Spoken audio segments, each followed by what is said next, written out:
प्यारे बच्चों, आज मैं फिर आ गया हूँ आप लोगों को कुछ जीव विज्ञान की ज्ञान की बातें बताने के लिए। आज हम आप लोगों को रुधिर के बारे में बताएंगे कि हमारा रुधिर, हमारा ब्लड किससे तैयार होता है और क्या क्या इसमें मिला होता है और क्या क्या इसके कार्य हैं, इसके बारे में हम आपको बताएंगे। रुधिर जो होता है वो एक तरल संयोजी ऊतक के रूप में होता है, यानी तरल होता है। रुधिर एक द्रव की तरह बहता है या कोलाइडी के रूप में होता है। इसमें बाहरी कोशिकीय पदार्थ प्लाज्मा होता है। प्लाज्मा नामक तरल पदार्थ होता है। प्लाज्मा में कई प्रकार की कोशिकाएं होती हैं और एक विशेष प्रकार की कोशिकाओं के अनेक छोटे छोटे टुकड़े होते हैं। इन सब को हम रुधिराणु कहते हैं। प्लाज्मा में तंतु बिल्कुल नहीं होते, यानी फिब्रस बिल्कुल नहीं होते हैं। वो प्लाज्मा का स्रावन रुधिराणु नहीं करते। रुधिर तथा इसके उत्पादक ऊतकों और उनकी अनियमितताओं के अध्ययन की शाखा को हम रुधिर या हीमेटोलॉजी बोलते हैं। रुधिर की उत्पत्ति भ्रूण की मीसोडर्म से होती है। रुधिर के अंदर जो प्लाज्मा होता है, इस प्लाज्मा या हल्का पीले रंग का होता है और साफ यानी क्षारीय, पारदर्शक और निर्जीव अंतर्कोशिकीयों में मैट्रिक्स या आधारभूत तरल होता है। यह रुधिर का लगभग 95% भाग होता है। और रुधिर में प्लाज्मा जो होता है वो 95% प्लाज्मा जो होता है 55% भाग शरीर के भार का होता है। यानी 5% यानी 70 किलोग्राम का कोई मनुष्य है तो उसमें लगभग 3.5 लीटर रुधिर पाया जाता है। अब इस प्लाज्मा में 91% यानी रुधिर का 55% प्लाज्मा होता है और प्लाज्मा में 91% जल होता है। शेष 9 भाग में कार्बनिक और अकार्बनिक पदार्थ होते हैं। यानी प्लाज्मा के शेष जो 9% बचा है उसमें कार्बनिक और अकार्बनिक पदार्थ होते हैं।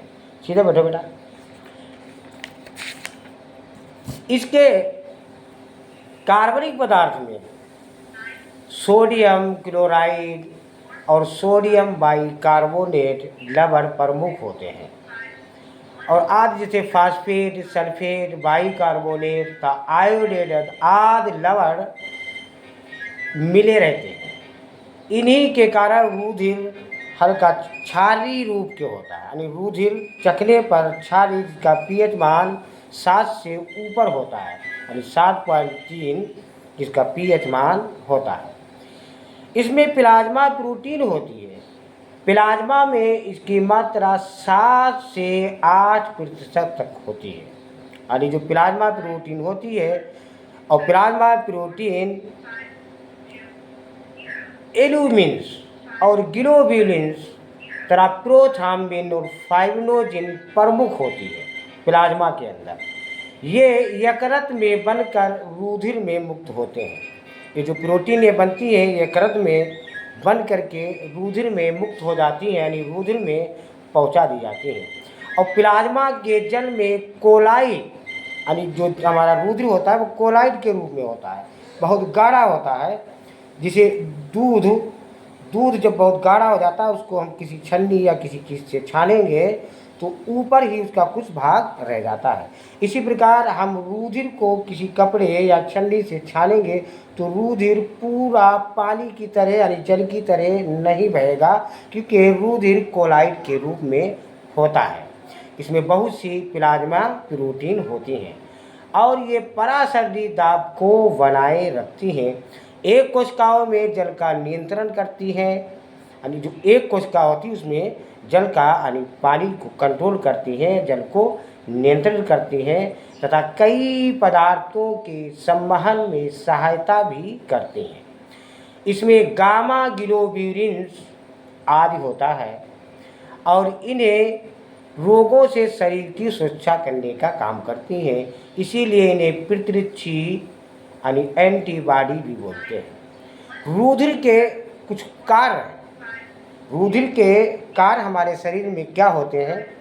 तो रुधिर के कार्य ये हैं कि रुधिर हमारे जो पचे हुए पोषक पदार्थ हैं, जिसे हम भोजन करते हैं, उसके बाद उस भोजन में जो पोषक पदार्थ होते हैं और उन पोषक पदार्थों में ग्लूकोज, वसा, वसी अम्ल, ग्लिसरॉल, अमीनो अम्ल, विटामिन, कार्बोहाइड्रेट या फास्फोलिपिड, कोलेस्ट्रॉल आदि सभी चीज़ें होती हैं। ये रुधिर के जरिए से पूरे शरीर में पहुंचा दी जाती हैं। एक उत्सर्गी पदार्थों का बाहर निकलने में भी रुधिर ही सहायता करते हैं।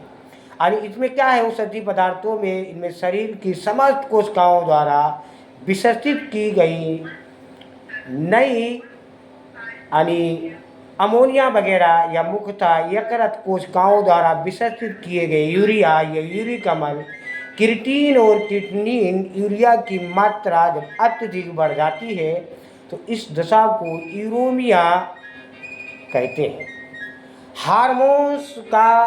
हार्मोन्सों का शरीर में पहुंचाना भी रुधिर का कार्य है। ये अंतःस्रावी ग्रंथियों द्वारा, क्योंकि हमने आपको बताया था कुछ बहिस्रावी ग्रंथियाँ होती हैं जो शरीर से बाहर किसी पदार्थ को निकालती हैं, और अंतःस्रावी ग्रंथियाँ होती हैं जो शरीर के अंदर हार्मोन को निकालकर सीधे हमारे रुधिर में मुक्त कर देती हैं। तो अंतःस्रावी ग्रंथियों द्वारा ऊतक द्रव में स्रावित होकर इस शरीर में पहुँचते हैं और रुधिर के माध्यम से शरीर में संचरित हो जाते हैं, यानी पहुँच जाते हैं। शरीर की कोशिकाएं जो है शरीर की, वो इन्हें रुधिर से ग्रहण कर लेती हैं। आज प्यारे बच्चों, हमने रुधिर के बारे में बताया है। कल फिर हम आपको रुधिर के बारे में पार्ट बाय पार्ट बताएंगे। आप हमारे लिए सब्सक्राइब जरूर कीजिए, लाइक ज़रूर कीजिए कि हम आप लोगों के लिए फ्री में वीडियो लाते हैं। रुधिर को हम पूरे कंप्लीट तरीके से आप लोगों को समझाएंगे। आप लोग सब्सक्राइब जरूर कीजिए। कल फिर मिलेंगे अगली वीडियो में।